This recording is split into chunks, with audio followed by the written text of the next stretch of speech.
Rais wa nchi ya Tanzania Samia Suluhu Hassan amejipata hatarini baada ya kutoa tamko ambalo limezua taharuki nchini Tanzania, vilevile kwenye ukanda wa Afrika Mashariki.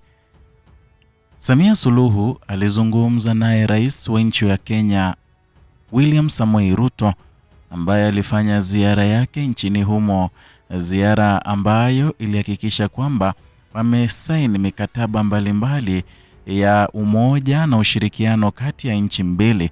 Lakini hapa kuna jambo ambalo Samia Suluhu alilizungumza ambalo kidogo limeibua hisia mseto nchini humo na hata ukanda wa Afrika ama Jumuiya ya Afrika Mashariki.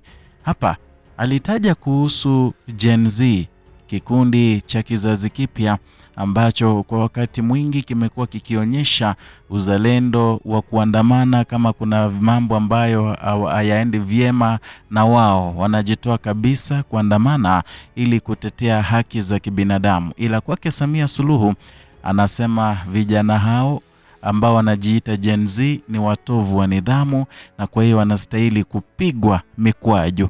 Ndio ujumbe aliompa rais wa nchi ya Kenya William Samoei Ruto. Na hii imetokana kwamba nchini Kenya vilevile kulikuwa na mashambulizi, niseme ni maandamano ya mashambulizi yaliyofanyika mwaka 2024. Alikuwa ni maandamano ya kupigiwa mfano kwenye Afrika nzima.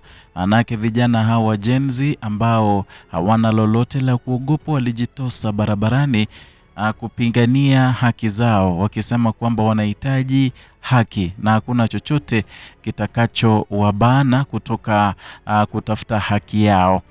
Kwa hiyo mengi yalifanyika, wakaingia bungeni, wakachoma sehemu ya bunge, wakaharibu mali kwa sababu moja. Walikuwa wanamwambia William Ruto ajiuzulu. Kwa hivyo Samia Suluhu kuzungumza haya alikuwa anarejelea kwamba hata nchini mwake mwaka jana kulikuwa na vijana ambao walijitokeza kuandamana na kuharibu mali. Hao walikuwa watovu wa nidhamu kulingana na Samia. Kwa hiyo ndio anasema kwamba wakija pale kwenu wapige viboko, wakija hapa nitawapiga mikwaju. Jambo la hatari kweli kweli. Tutazame video hii mwanzo kisha nitarejea kuchambuzi zaidi. Tunazungumza jinsi ya kudeal na hawa watoto wetu watovu wa adabu wanaojiita nani hilo jina hao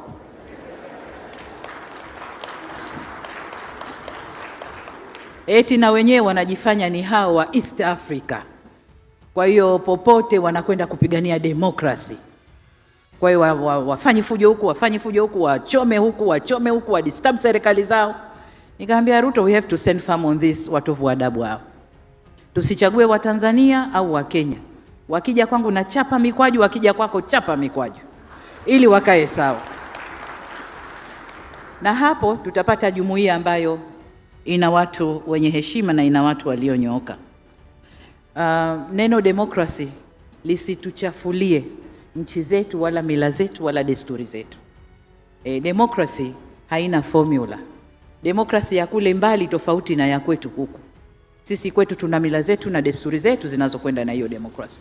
Kwa hiyo kwa namwambia mwenzangu, hebu tusimame mguu sawa kulinda hizi nchi zetu.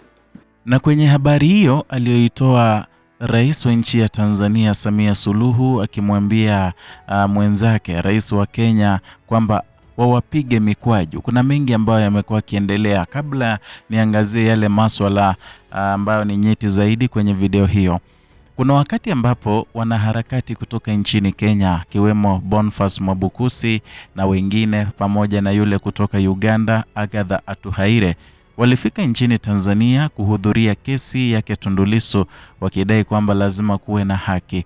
Hawa wawili walishikwa, ingawaje kuna viongozi wengine kutoka nchini Kenya ambao vilevile waliingia nchini Tanzania kiwemo Martha Karua, kiongozi wa chama kinachojulikana kama People's Liberation Party, na vilevile kulikuwa na jaji wa kitambo kulikuwa na jaji pale vilevile, na wengine wakavurushwa wakarudishwa nchini Kenya. Ila Boniface Mwangi ambaye alienda pale kama mwanaharakati kutetea haki za Tundu Lissu alishikwa.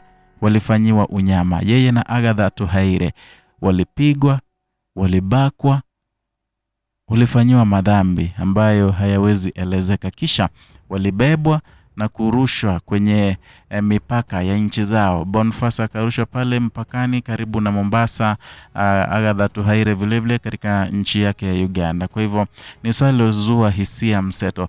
Ndio maana hapa Samia anamwambia Rais Samia, hata mimi wakati hao Boniface Mwangi walikuja nchini Tanzania tuliwapiga mikwaju kweli kweli. Kwa hivyo nawe wakija, najua kuna wanaharakati akina Hilda Newton, kuna wanaharakati ambao ni wa Tanzania ambao wanatafuta asylum nchini Kenya kwa sababu Samia Suluhu anataka kuwaondoa.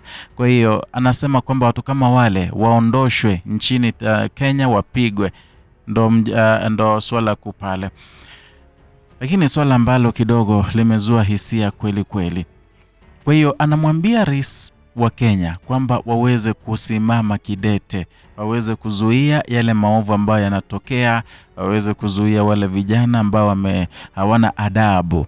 Na akasema kwamba jambo ambalo limetikisa medani ya siasa, limetikisa mitandao ya kijamii, ni alisema wakija nchini Kenya wapige mikwaju, wakija nchini Tanzania tuwapige mikwaju.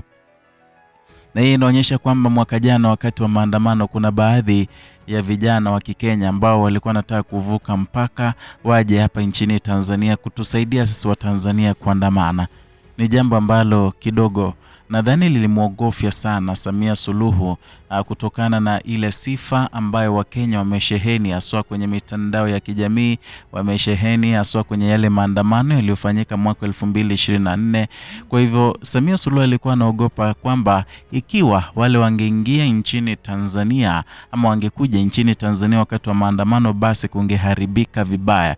Yaani wale majenzi wa Kenya hawaogopi bunduki, hawaogopi mtutu wa bunduki, hawaogopi chochote. Wao wanaangaliana na polisi na wanatupa mawe kwa polisi wakiangaliana. Kwa hivyo ni swala ambalo kidogo lilimtia wao. Ndio maana anasema kwamba wakija nchini Tanzania nitawapiga mikwaju kweli kweli. Na kuwapiga mikwaju inamaanisha pengine atawaua wengine. Manake nchini Kenya walikuwa naomboleza mwalimu wao alikuwa anaitwa Jona.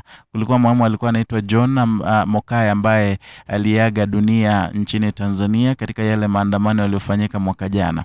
Kwa hiyo kuzungumza hivyo mara moja, namba moja, kunaashiria kwamba Rais Samia anakiri kwamba yale mauaji yaliyofanywa mwaka jana yeye alikuwa anayajua na aliridhia kwamba mauaji yale yafanywe.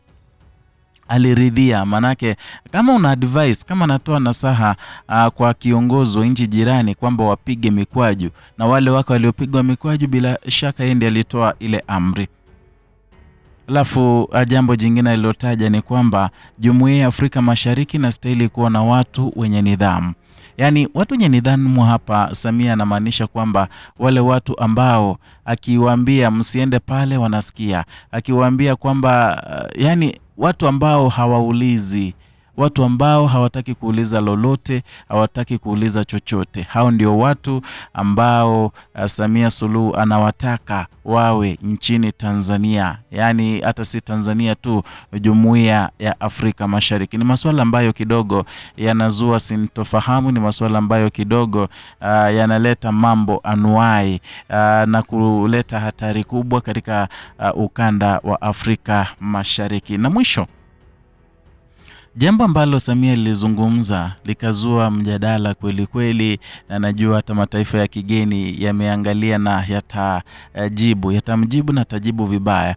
Alisema kwamba demokrasia isije ikafanya tuchafue, isituchafulie jina, kwamba demokrasia ni ya watu wa mataifa ya kigeni. Sisi wa Tanzania, sisi watu wa Afrika Mashariki tuna mila zetu na desturi zetu ambazo lazima ziendane na ile demokrasia. Kwa hiyo akasema kwamba mambo ya demokrasia ni upuzi ambao vijana wanautumia kuharibu mali, vijana wanatumia kufanya serikali zisiwe stable katika ukanda wa Afrika Mashariki. Lakini hapa kwa kugusia demokrasia, wajua nchini Kenya kidogo demokrasia demokrasia imekomaa, si kama hapa nchini kwetu Tanzania. Pale demokrasia imekomaa, ndio maana unaona maandamano yalikuwa makubwa zaidi na zaidi ya siku 2-3, lakini vifo, ukilinganisha vifo vya watu waliouliwa pale ni watu 84, na hapa nchini Tanzania ni watu zaidi ya maelfu.